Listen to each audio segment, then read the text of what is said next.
Gentlemen,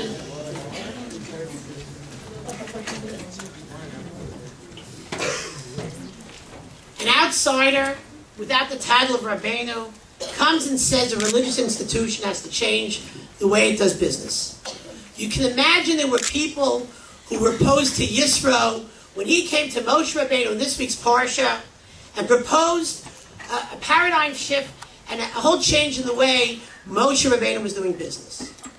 The Chava Turk from the class of 02 told me she's on a grand jury last week and this week. Grand jury in Manhattan. A grand jury, which I never knew this, as much as Law and Order you can watch, has 23 jurors on it. And they showed them a video at the beginning, all the jurors, that explaining the whole grand jury system, so different than a regular jury.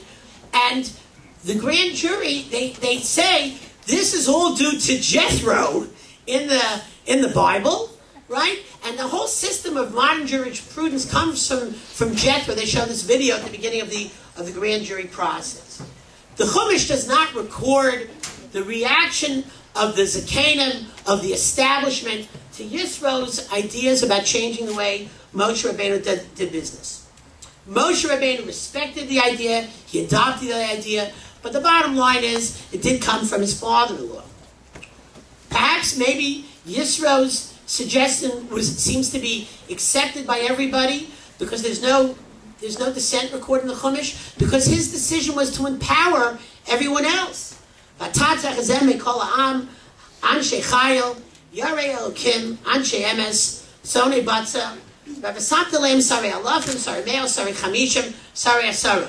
Right? Everyone got sort of a piece of the bailout package. Everyone got something to do, and maybe that's why Yisro's suggestion seems to be accepted.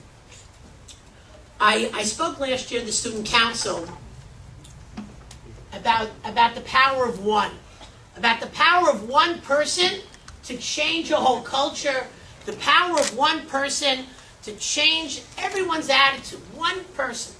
And I tell you all, if each one of you believed in yourself that you could change the world, you can't imagine how much each of us would accomplish.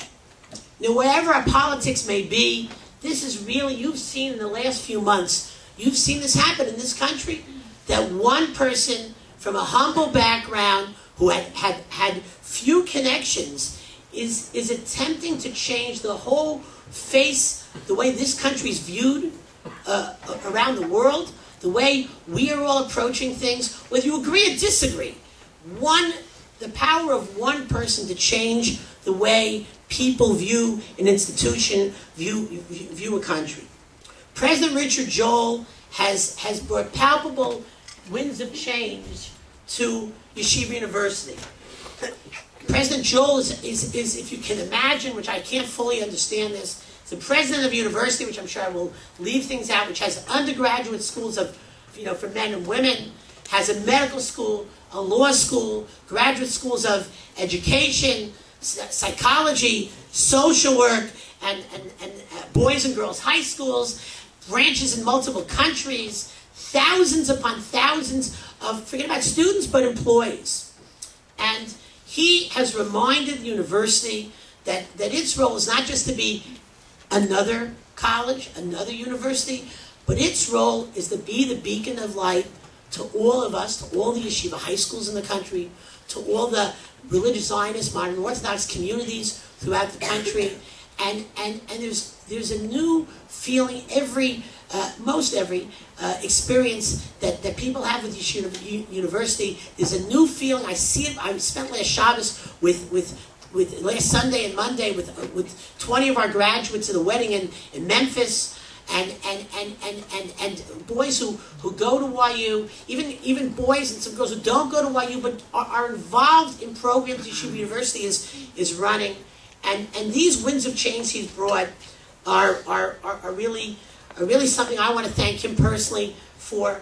I want to thank him. This high school, every one of your Judaic studies teachers, everyone of your rabbis, of your morot, attended Yeshiva University or Stern College, and what he's done for our yeshiva, what he's done for our university, and for him to take out time out of his very, very busy schedule to come to South Florida to spend some time with us, it's greatly appreciated. Ladies and gentlemen, President Richard Joel.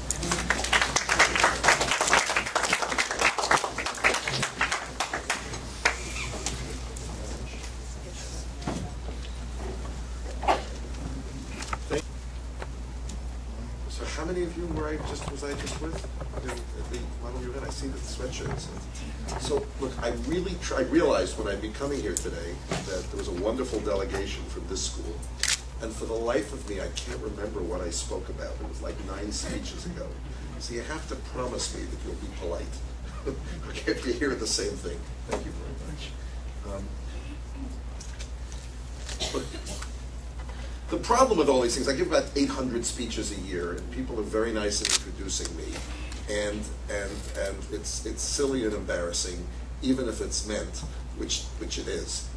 And then when I want to say something nice in return, it looks like, well, he said such nice things about me that I have to say back. But you know that Rabbi Tirschwell is a visionary, right? And you know that this is here because he there's a great story told about Roy Disney. Roy Disney was I think the brother of Walt Disney, or the son of Walt Disney. Walt Disney, was the master of Mickey Mouse and Disney World and Disneyland. So and Disney World was completed after Walt Disney died. Right? So at the beginning of the inauguration of Disney World in Orlando, Roy Disney was entertaining some executives and giving them a tour of Disney World. And at a certain point, one of the executives turned to Roy Disney and said, it's really a pity that Walt Disney didn't live to see this. And Roy Disney turned and said, you're wrong, he did see it. That's why it's here. Right? The vision thing really matters. The vision thing, you talk about the power of one. Okay.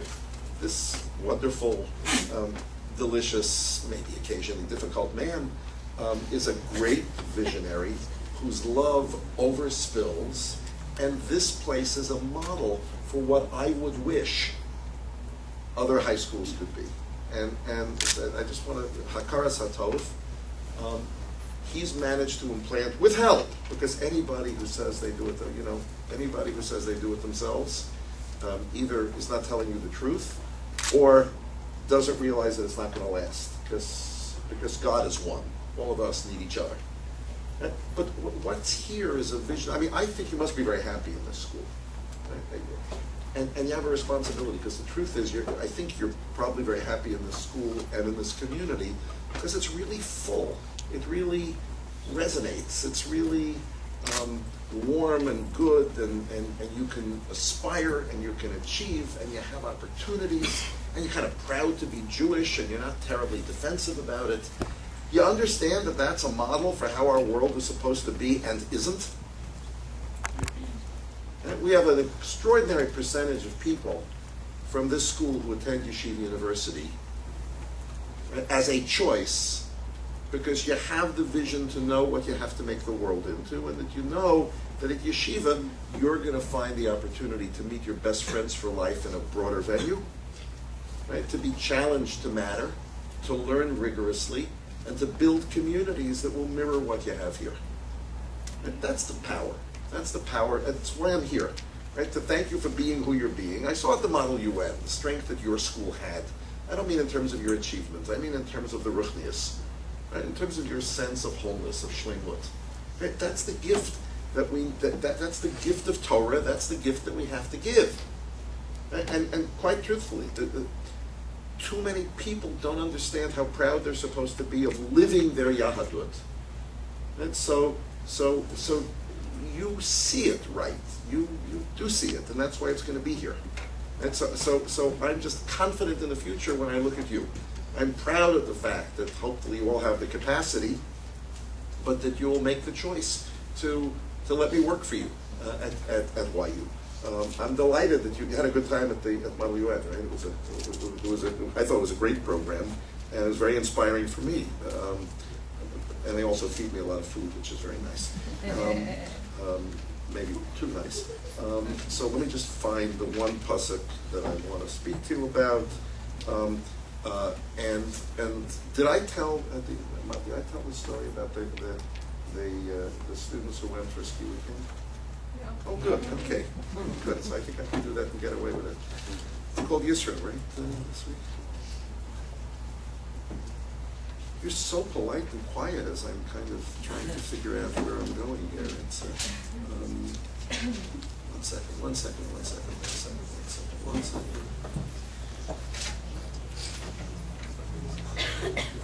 You don't mind this, do you? I'm always so well prepared for these things. Here we are. I got it. Thank you. Okay. So there's a story told about these two guys who went away for a ski weekend. And they had a math final on Monday, but they were having such a good time skiing that they decided they were going to diss the math final and spend an extra day skiing. On the way home, the two of them agreed that they were going to go to the professor and say that they really tried to get back, but they had a flat tire. So they went home, they met with the professor, and they said, "We're really sorry that we missed the exam. We were away, we had a flat tire. Can we have a makeup?" He said, "No problem." He said, "Come tomorrow, and we'll have a makeup." He came the next day, and the teacher put these students in two different rooms and put an exam in front of them. And the exam had 2 pages. So the first page it said value the first page 10%, and there were a whole list of questions that were pretty much no-brainers.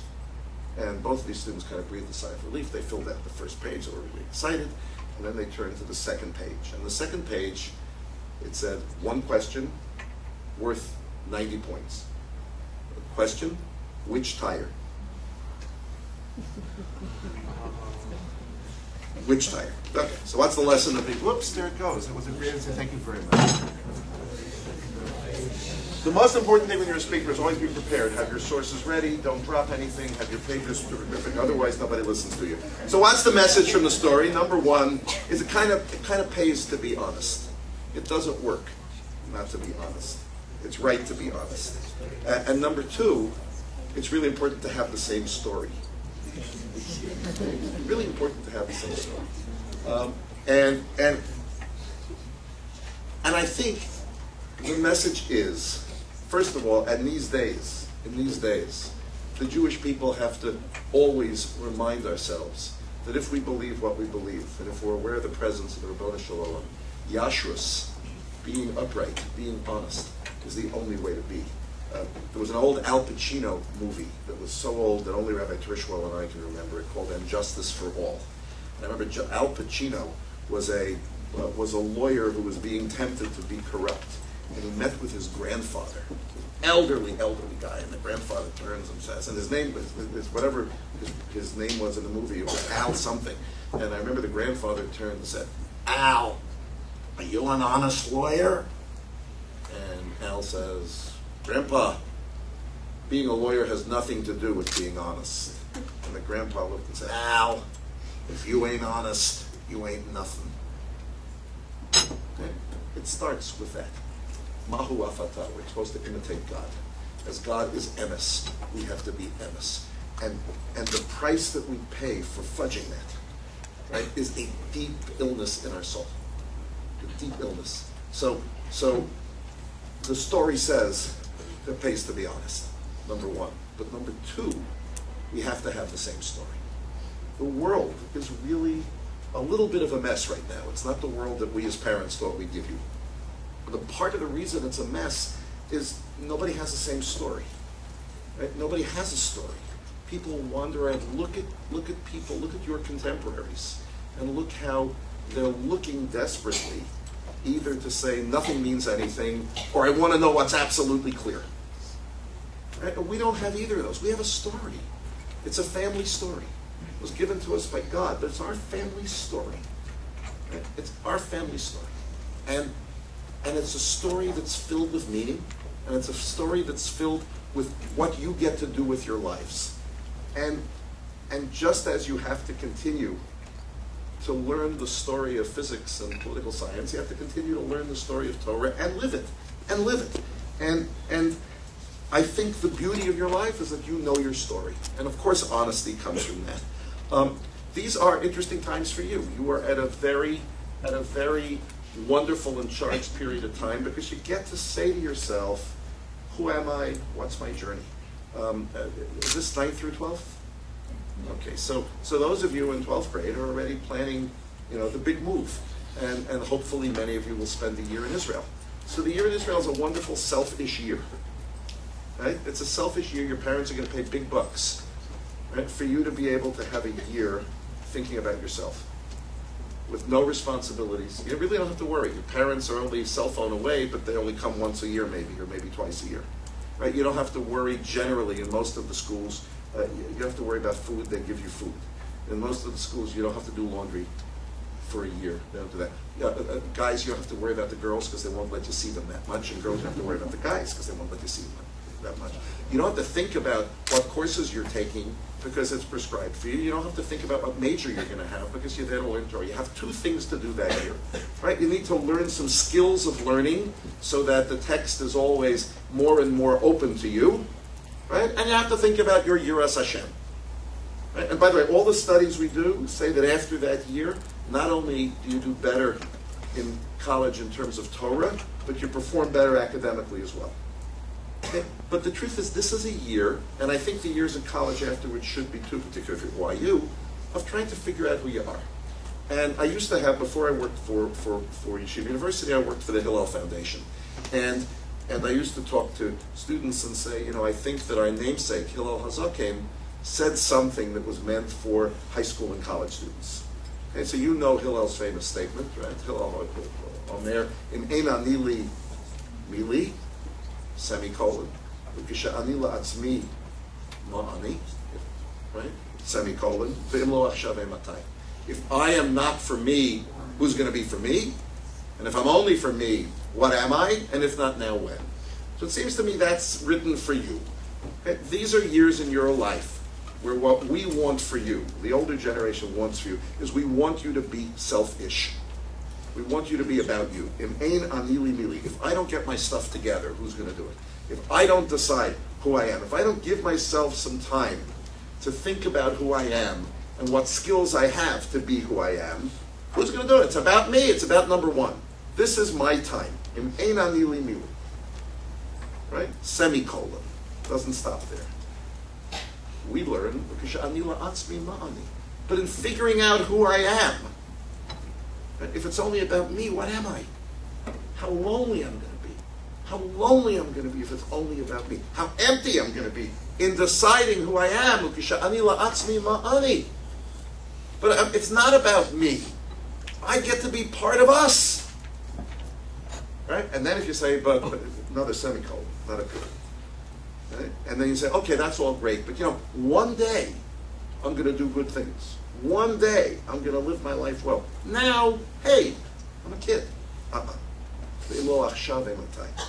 If you don't do both of those things at the same time, if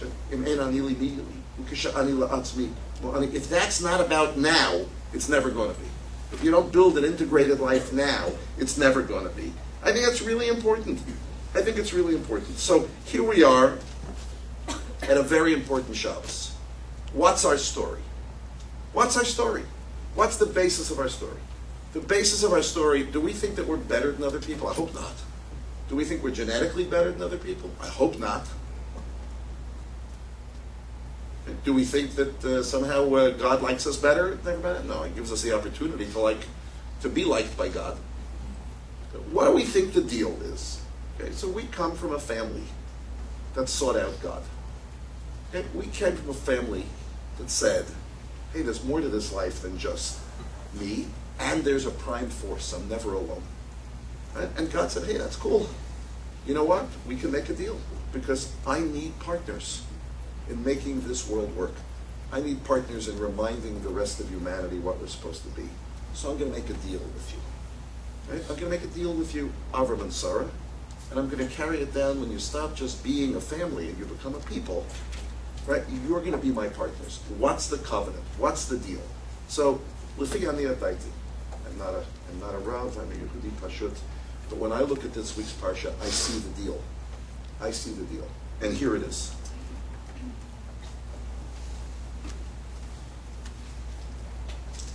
Atem re'isem asher asisi l'mitzrayim, God says, you saw. The pasuk before that's important too, I think. Here we go. Umasha Allah el ha'elokim vayikra elav Hashem min hahar le'mar. God spoke to Moshe from the mountain saying, Ko somar leveis Yaakov. This is what you're supposed to say to the house of Jacob. V'sagid livnei Yisrael. And you tell them, Bnei Yisrael, this is what you're supposed to tell them. Atem re'isem asher asisi l'mitzrayim. You saw what I did to Egypt. V'asa eschem al kanfei nesharim. That I took you out on the wings of eagles. V'avi eschem elai. And I brought you to me. V'ata, now. Here's the deal. Im shamoa tishma'u b'koli. If you're going to listen to my voice. Ushmartem et brisi. And you observe, you guard my strictures. V'hayisem li skula mikol ha'amim ki li kol ha'aretz. And you make yourselves chosen to me. You decide that you're mine. Because you know that the whole world is mine. If you do that, if you follow my path, v'atem tiyu li mamleches kohanim v'gai kadosh. You know what the reward is? You get to be a mamleches kohanim v'gai kadosh. You get to be an example to the world. You get to teach the world. You get to partner with other people to make it light, not dark. To make it good, not bad. To create love, not hate. To create caring, not callous. The deal is, the covenant is, not do my mitzvahs and you're better than everybody. Do my mitzvahs and you get to partner with me. Because what matters more? Come on, at the end of the day, what matters more than feeling like you really matter? Feeling like this world will be better. Feeling like we celebrate together, making things kodesh, making things special. The great gift we have as Jews is that God reminds us that we are supposed to be Makadesh L'chol. Okay, so people will take a drink of water. They'll say, okay, it's water. We know that before we do that, we say, Baruch atah Hashem Elokeinu melech haolam shakol niyeh b'dvaro. And all it does is remind us that we're lucky to have this. That we're lucky to have this. Right? Sheishes Yomim Tavod. Right? And B'yom HaShvi Shabbos. We can take time for granted. But once every 7 days, we have to live differently. But God does more than that. He doesn't say once every 7 days will be good. He says, Sheishes Yomim Tavod. Celebrate your life every day. Do good things. Look, to me, I'm a simple guy. I can't remember a lot of things. It's so simple. It's so clear. It's so obvious. It's such a gift. You have to stay together. You have to know your story. You have to be honest. You have to want to matter. And you have to grow properly. That's it. And celebrate today. Go home and hug your parents. Go home and hug your parents. Realize what we have. Celebrate. God's message to us is that every day counts if we make it count. Right? And that we feel special about that. Those of you who were at the Model UN, you saw how you could be of influence just by being involved in intellectual ideas, in learning how to be an advocate, and that you do something that matters, but you do it with people who are having a wonderful time, and you feel good about yourself. You feel accomplished about yourself. That's how our life's supposed to be. That's what it's about. That's what it's about. So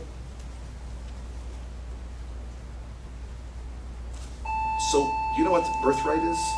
You guys know what birthright? Okay, so I had the zechus of being the professional who started Birthright because it started as a Hillel program. And before I went to Yeshiva University, I accompanied, I think, 16 or 17,000 students who had never been to Israel before on their Birthright trip. I want to just tell you two things about it. I would always try to arrange that when the groups would come to Yerushalayim, the first place they would go would be to the Tayelet, to the Has Promenade. Do you know what the Tayelet is? It's the place where you get to stand in Talpiot and you look down and you see Har HaMoriah and you see the walls. You see Jerusalem from the south looking north. You see it right in front of you. And I would always take these students, I always tell them the same thing. These are kids, by and large, who are clueless about what it means to be a Jew. Okay? And they wanted to go on Birthright for the most profound Jewish reason. You know why? Free. It's free. And that's why they wanted to go. And it was a nice trip, a free trip, great. Right? Most of them have no Jewish experience. They have not had the gifts that you've been given. They don't know the story. Okay? So they'd be standing there on the promenade looking down at Jerusalem, and I would say the following to them. I'd say, it's a nice view, isn't it? They'd say, yes, a big group. I'd say, I want you to know something. The place where you're standing is probably exactly the place that Abraham and Isaac stood when they first saw that mountain called Mount Moriah on the way to, you all know about the sacrifice of Isaac. I said, you're standing on the spot where, as they came, Abraham and Isaac probably stood. I said, do you understand that you're standing in the footsteps of your parents? And I'd watch hundreds of kids start to cry because it's the first time they felt connected to their story, to their family. We know that so well that we take it for granted. Right? But we get to walk in the footsteps of our parents. But more than that, we get to go further. We get to continue the story. We get to continue the journey. It's a gewaldige thing. On one of those first birthright trips, remember we had 10 buses, so it had to be about 600 students on that group. So when they were there, on the midnight of the first day we were in Yerushalayim, we took all 10 buses down to the Kotel. And we took them all to the back of the Kotel square, and we said inspirational words to them. And we told them that they all would have 20 minutes to go down to the Kotel and to see the Kotel, to experience the Kotel. We also told them that for some of them, they'd just be standing at a wall. I mean, it wouldn't work for them. But it's okay. It doesn't work for everybody. And then they would come back. So they went down. They were there for 20 minutes. They came back. I was on one bus. As all the students got on the bus, there was one college student who was a girl who came up to me, and she had tears coming down her face. And she asked me if when everyone was on the bus, she could say something to the whole bus. So I said, sure. So everyone was on the bus. I handed her the Ramkol. And this is what she said, true story. She said, you know, when I walked down to the wall and I touched the stone, I was surprised to see how smooth the stones of the Kotel were. And I realized that they've been caressed by generations of my parents, and they've been smoothed over by generations of tears, she said. And when I looked higher, though, on the wall, I saw that a lot of the stones were jagged and coarse. So I think we have to reach higher. I think that's a great aspiration for us, ladies and gentlemen. You know, the whole future is in your hands. That's not laying a guilt trip, that's giving you a gift. And you can shape it. It's the power of one, but it's the power of one as a plural word. Okay? You as an individual and as a community shape the whole future l'tov. And I look forward to kind of watching, and if I'm lucky, partnering with you in building that future. So I thank you very, very much for being polite and generous with your time. I wish you a Shabbat Shalom. I'm sorry I can't be in this wonderful community, but the Rabbi Tirschwell didn't invite me. And please God, you should continue to grow as you do, and go Mechayel L'Chayel. Shabbat Shalom. Ladies and gentlemen, we'll go back to